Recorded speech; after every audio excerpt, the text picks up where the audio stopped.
I work closely with all the prisons in the state. There's one notorious inmate who likes to jerk off and throw his semen in everyone's face. Fellow inmates, guards, it doesn't matter. Prison guards of Reddit, what's the most disturbing thing you've dealt with? So glad to see you again, viewer. It's been so long. I hope you still remember me. I'm Andrew, your narrator. While you're here, why not hit like and subscribe so we don't miss any more story times together. If you don't, I'll tell your girlfriend you're cheating on her. Oh wait, you don't have a girlfriend. Ha, we got a simp over here. Anyways, hope you did that. Let's get to the good stuff. From when my dad was a guard. 2 prisoners trying to kill a 3rd prisoner. The shank broke, so they put a pen in his ear and stomped on it. It came out his mouth and he lived. Not me, but my cousin. One day she found a guy cutting his dick open and sticking tiny plastic balls inside the wounds, and the inmate wanted it to heal like that, so when he gets out it would pleasure the ladies. I worked in juvenile corrections. One of my kids threw a tantrum before lights out. After lots of questioning, we eventually learned that it was because one of the other kids was threatening to rape him. I knew a prison guard at Winson Green in Birmingham, and he said the most disturbing thing about Fred West was how jovial he was. The officers kept forgetting and laughing at his jokes and stuff and then thinking, this guy sexually tortured his own daughter and buried her in concrete. My dad was installing a ventilation system at a women's prison. He had a nice chat and a sandwich with an inmate. After they said goodbye to each other, a guard told my dad that the woman was sentenced for life because she killed her husband and put the body through a meat grinder. Edit. I'm adding a bit of extra info for people asking for more details. This happened in the 70s, and my dad was working under very lenient regulations.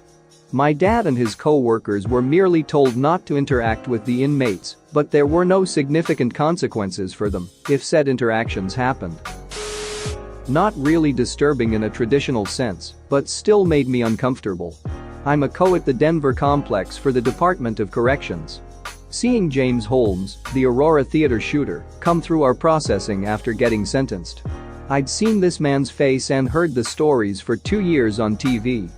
But seeing him in person just slapped me in the face with a weird sense of reality. I don't really know what I expected, but it was pretty disturbing to me personally. If that doesn't count, then seeing an offender hanging from a sheet in their cell. I had a neighbor who was a co at a juvenile prison in my city. There was a new kid at the prison one day. He was apparently very shy and very quiet. He had the misfortune of sharing a cell with one of the more violent inmates. His second night there, his cellmate unscrewed a screw from a bench and sat on his bed in the middle of the night. When he woke up, he said, "I'ma make you a pirate," and shoved the screw into the new kid's eye. My neighbor was the first co to respond to the kid's calls for help. When asked why he shoved a screw in the new kid's eye, he claimed that he looked at him the wrong way. That's a pretty ducked up situation if you ask me, and not one I'd like to deal with under any circumstances. My dad used to work as a co, and he would never tell me any stories about his time there until one day of constant badgering. He told me the tale of the Easter surprise.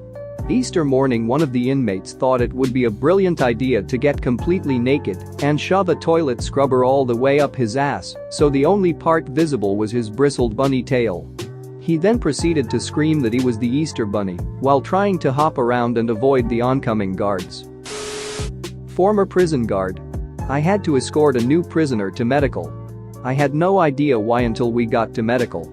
He had bandages all over both legs and he walked stiff-legged, couldn't bend his legs. When he sat down, the nurse started removing bandages to expose rotted, abscessed flesh. He was a heroin addict and was injecting in his legs.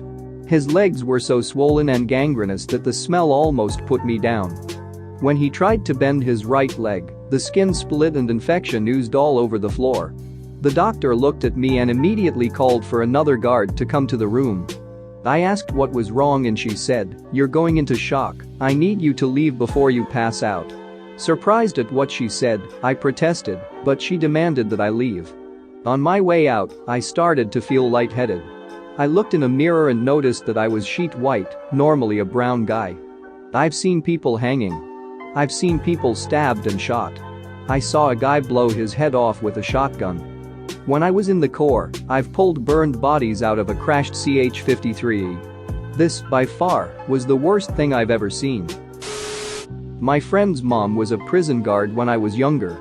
We went there our whole class, and she told us about how inmates would break down mentally. One story I remember her telling multiple times.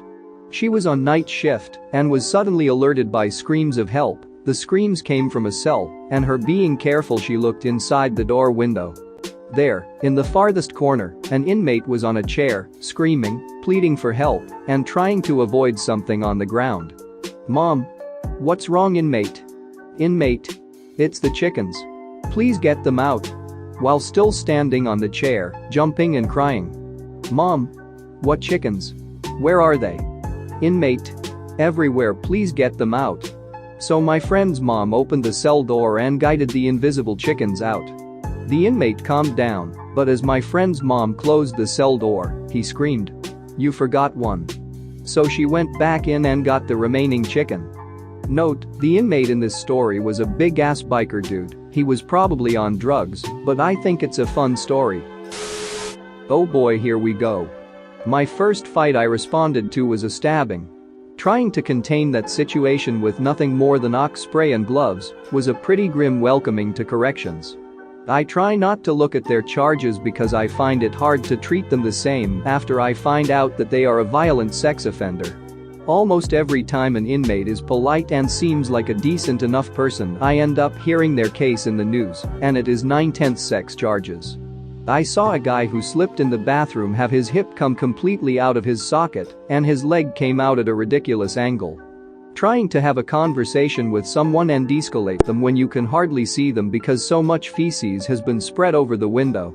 During a strip search, an inmate used his hands to make his butt cheeks say, "Excuse me, sir, but do you have a breath mint?" But by far the most disturbing thing is the complete lack of accountability. 90% of these guys have convinced themselves that they are the victims and have done no wrong. Never accountable for anything and have a sense of entitlement that is more frustrating than anything to deal with than any other aspect of my job. Edit, just adding a couple extras, seeing as you guys seem to be enjoying this. Becoming accustomed to being threatened is a pretty strange phenomenon. I didn't realize I had become desensitized to it until I was threatened by an inmate telling me, "I am going to murder you and rape your wife." I told my family that it happened a few weeks later, just as a "oh by the way" sort of thing, and they were mortified. Whereas I had almost forgotten it happened.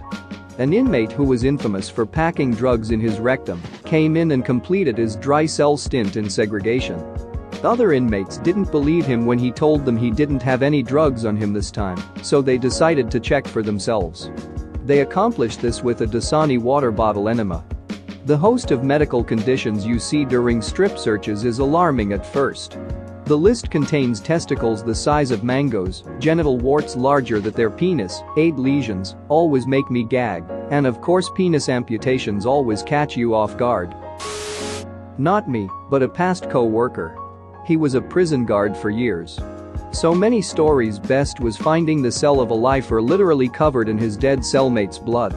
Lifer had killed the cellie that night and meticulously covered the cell floor, walls and ceiling in blood. Lifer thought this would get him into a solitary cell. It did not.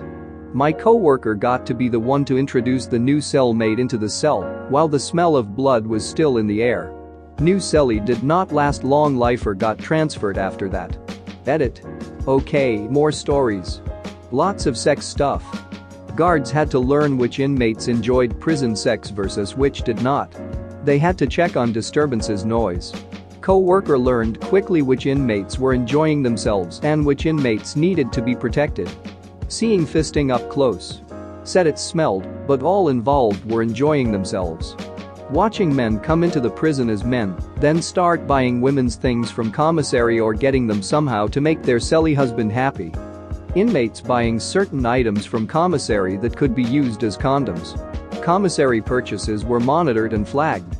Guards had to ask what the excess items purpose. Co-worker had to dutifully record that inmate was purchasing items for purpose X when it was obvious that the item was to protect against fluid exchange during unwanted intimacy. Thanks for watching. What did you think of the story time? Let me know in the comments below. If you liked the video, smash that like button and subscribe so you don't miss any more story times.